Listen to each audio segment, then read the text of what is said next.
Howdy, thanks for stopping by. My name's Roman.nturner, and this is Flavorites, the meal planning application, or AKA the Pine Meal Planner. It's a little play on words because I got the recipes from the Spruce Eats, a recipe blog site, and I built this as sort of an inspiration for an additional feature that they could add to their website using their existing database. Um, Before we jump into our demonstration, let's talk a little bit about what this application is, how it's made, and then we'll just give it a run for its money. So this is a Ruby on Rails app as an API, and on my front end, instead of the views, I'm using React, and I'm managing the state with the Redux Toolkit. So let's just go over my domain model really quickly. Each user can come to the site and create an account. When they have an account, they have the ability to create meal plans. The existing recipe database, they can make connections with those over our join table, the meal plan recipes. Now the user is a self-join model through the follows table, and that's going to allow more social contact and sharing as the app develops. Now, I wanted to talk a little bit about the process that and requirements that we had for this project. We needed everything to be properly authorized using the JSON Web Tokens, and I'm also using the bcrypt gem to encrypt the user's data on the database. This is an example of my code for my application controller. As you can see that with every action that a user makes, this before action authorize makes sure that the user has a valid JWT token before that they can make any request to my server. Now let's talk about how I got these recipes. So I made a custom Ruby scraper using the Kimmerai gem. I'm running a headless Selenium Chrome engine, and I'm going to the Spruce Eats website. I go to their search page because my strategy was to collect links to individual pages, and then go to those individual pages and collect data from those pages. And that strategy worked out pretty well.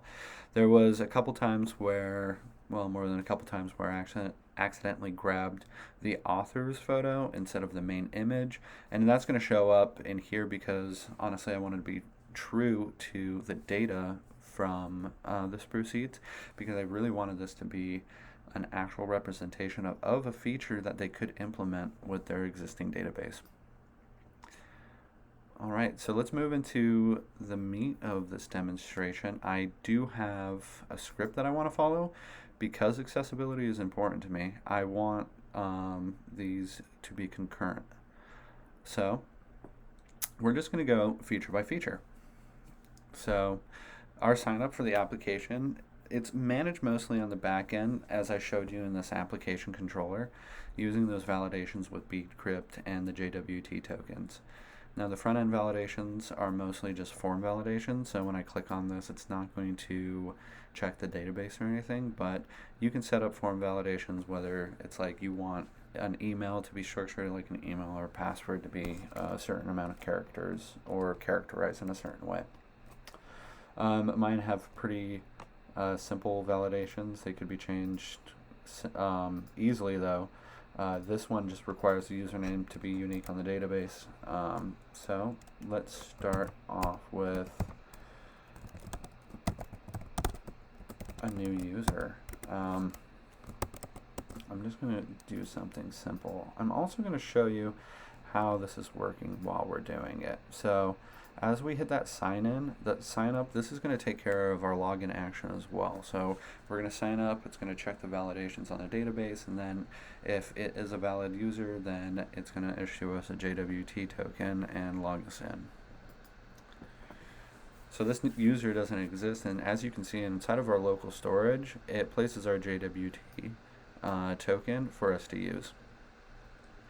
As we move in as a new user, we come to a dashboard page, and as we start making meal plans, this is where they're going to be held. But because we're a new user, we don't have any meal plans, but we do have this handy helper.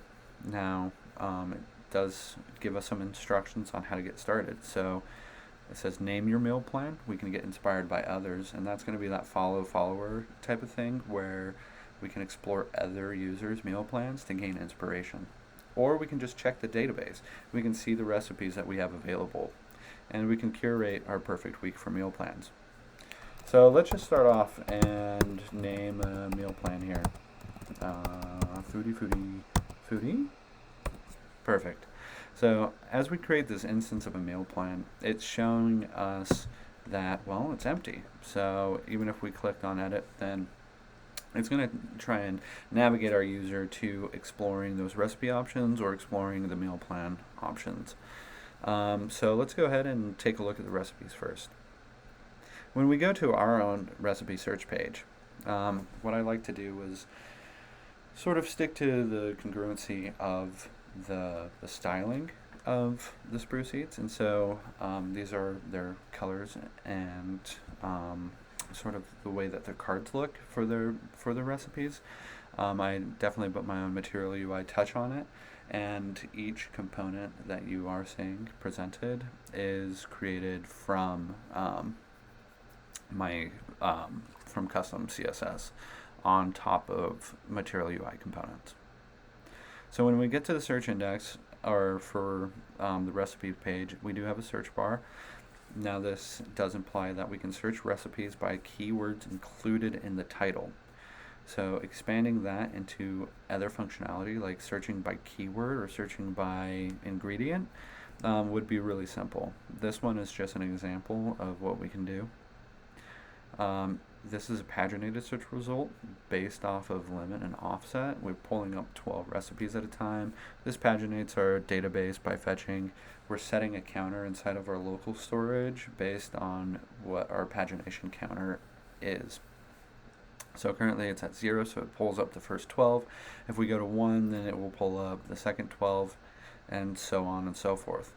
What I wanted to do was really base this on consistency.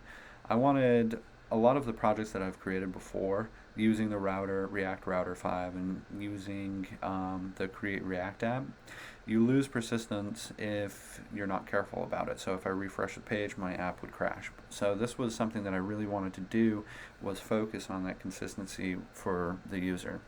So if I do refresh my page, I am remaining at that same paginated result, and I'm not losing any persistence. My user is not logging out, any of that information. This was really helpful using the Redux Toolkit. And honestly, I fell in love with that technology, and will be using that on all my further projects. So let's go ahead and test out the search. Is there anything special in 2020? Well, it looks like we got a great recipe. As we can see, you have this little snack bar showing up that guides us. It says the user you can add this to your plan by selecting the snack bar. I think I'm a little bit off key here though. So we went through authentication, we went through our login code, we went through our dashboard. Now actually we're supposed to be looking at our meal plans.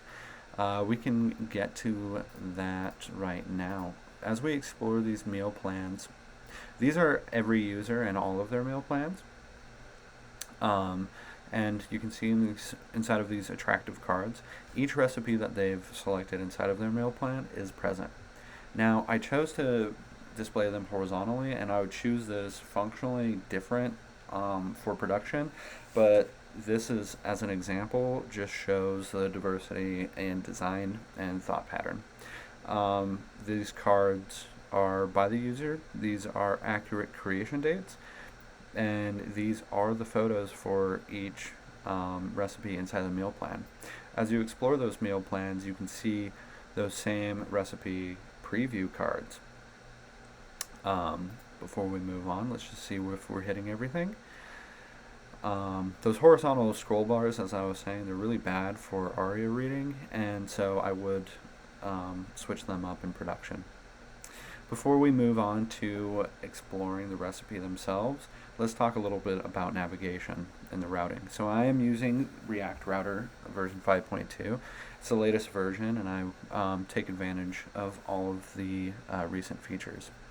Now, I think one of the most important things about this project and my development as a software engineer is using and leveraging React's power of composition to create private routing inside of this program. Now, I have this all on my README, but what I'm showing here is how I can create a route and leverage that composition to create private routing inside of my application. What I'm doing, actually, if I just zoom this out, you can see that I'm composing each route, and instead of composing it traditionally like you have a route for each path, what I have is I have an object that has a path and a component that it wants to render from that path. I then use a private route component, which is just a custom component. I map over that with that route object, and I pass those routes as children and those components as children. So based on a conditional statement inside of this route, it will render that child component that I'm passing in if the user's logged in. Now, that user login is dependent on that authorization and that JWT token existing inside of the local storage. Now, a user could put a fake JWT token inside of their local storage, but no action can happen without a valid token. So they could get past the login page, but besides that, it would just be a moot point because they don't have access to any information.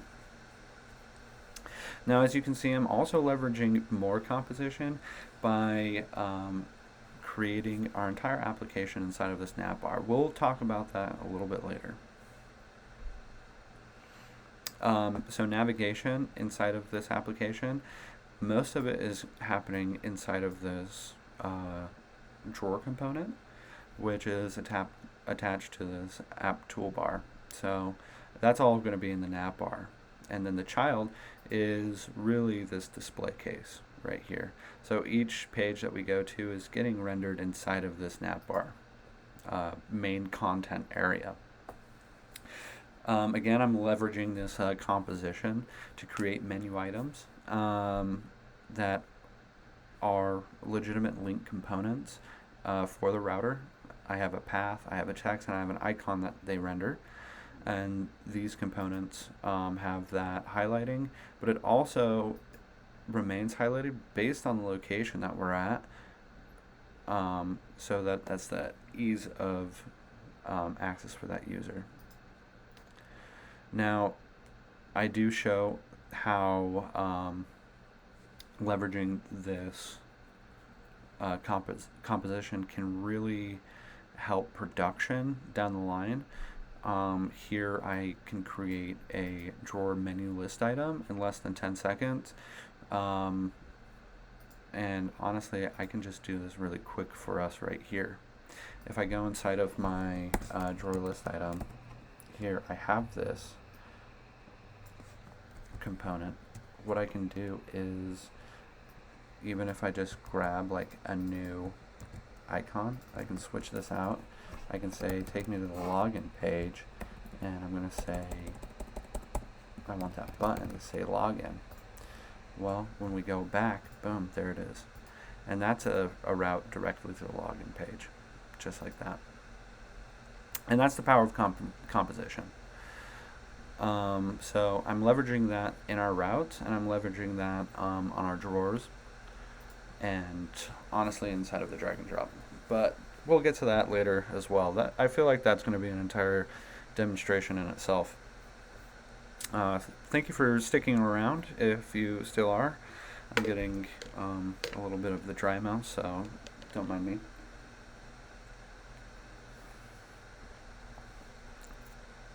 I feel like I'm doing all the talking in this conversation.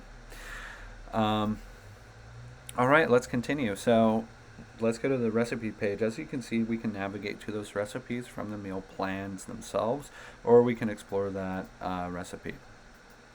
As we go to that individual recipe, we're told by this little snack bar that we can add it using this select, and there it is. There's our meal plan that we have. But let's explore a little bit of this recipe. We talked about the dynamic search. We talked about this shows its validations. Now, this is where I had an opportunity to use multiple components and give a new interpretation about how that data is presented versus, say, the Spruce seeds.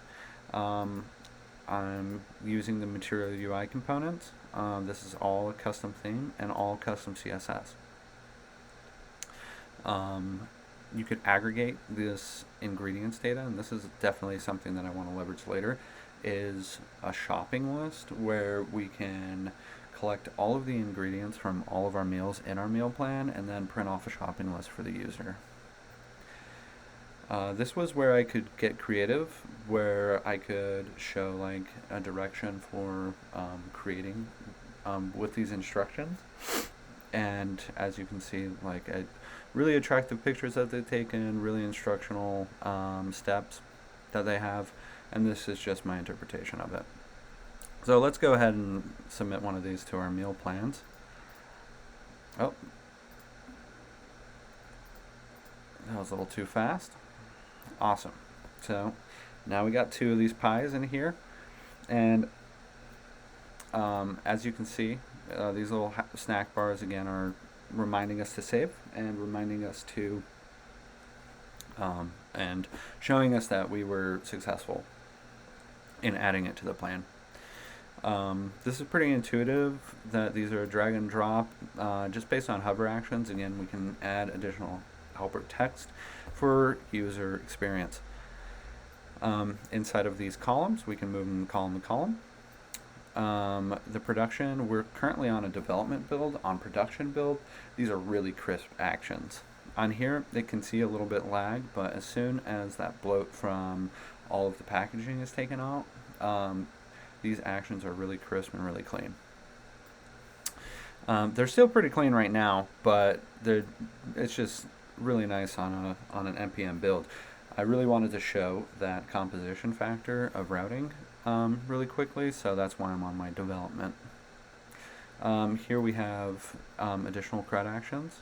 We can delete it from our recipes. We can move it from Monday, Tuesday, Wednesday. We can remember to save it, and when we refresh it, we are shown that it is remaining in the same spot, and that is persistent on each save. So if we save and if we refresh, we go back to that page, it's going to go into the same spot. If we add more plans, you can see that this persistence remains the same. Awesome. So that is kind of the meat and bones of, or just like the bones of the application itself. As you can see, as you start adding more meals, they actually render the photos inside of the card itself, which I think is a really nice touch. These again are all credible. Yeah, you can delete these out of your plans as well. As an example of what a more fleshed out profile will look like, let's just go ahead and do a logout here. Now again, I do have an example of how I'm doing this logout. Because I'm keeping that JWT token inside of the local storage, and I am using private routing based on the conditional of if we're logged in, and if that logged in requires that JWT token to be valid, what I'm doing is I just clear that local storage, and then I just reload the window, and I'm letting my private routes take care of the redirect. Alright, so let's log into this page that I've created as an example of a more fleshed out profile. You can see that these meal plans definitely have a lot more data in them, and I wanted to show that as you add more meal plans, you still have that scrollable action, and I think this is a really nice thing to have for the user. You have these little previews, and they can get inspired, remember, oh yes, I really enjoyed this, and they can add it to a different recipe really easily. again, that share action on other users' profiles was something that we have here as well. And then I think the last thing that I wanted to do was show like a consistency in the design. I wanted the user experience to be as fleshed out as I possibly could make it within a couple weeks. And so using that Redux Toolkit, I was able to create statuses on all my fetches, and using those statuses to dictate my conditional rendering inside of my application. So, for instance, I built skeleton cards to render on the load during a fetch, say if the network was slowed down. So let's go ahead and slow our network down. And here we can show that conditional rendering happening to our cards, say if we have a slower fetch. As you can see, these cards do appear. And it sort of gives that user just like a really nice sense of like, okay, well, it's not like nothing showing up. It falls right into place really nicely. That was something that I really enjoyed about the Redux Toolkit, was those abilities to have those extra reducers inside of the create async thunk, where we would be fetching, you have that pending action. We can affect a status that can conditionally render something onto the page. When that status creates, then we can assign that content something else. And that was honestly groundbreaking for me. And then I think, yeah, before I skullgirl too much about the Redux Toolkit, I think that's most of my application. I just wanted to thank you again for stopping by. All of this is, of course, in the README, and feel free to take a look at my code. If you have any notes or any critique, please feel free to reach out. And thank you again for stopping by.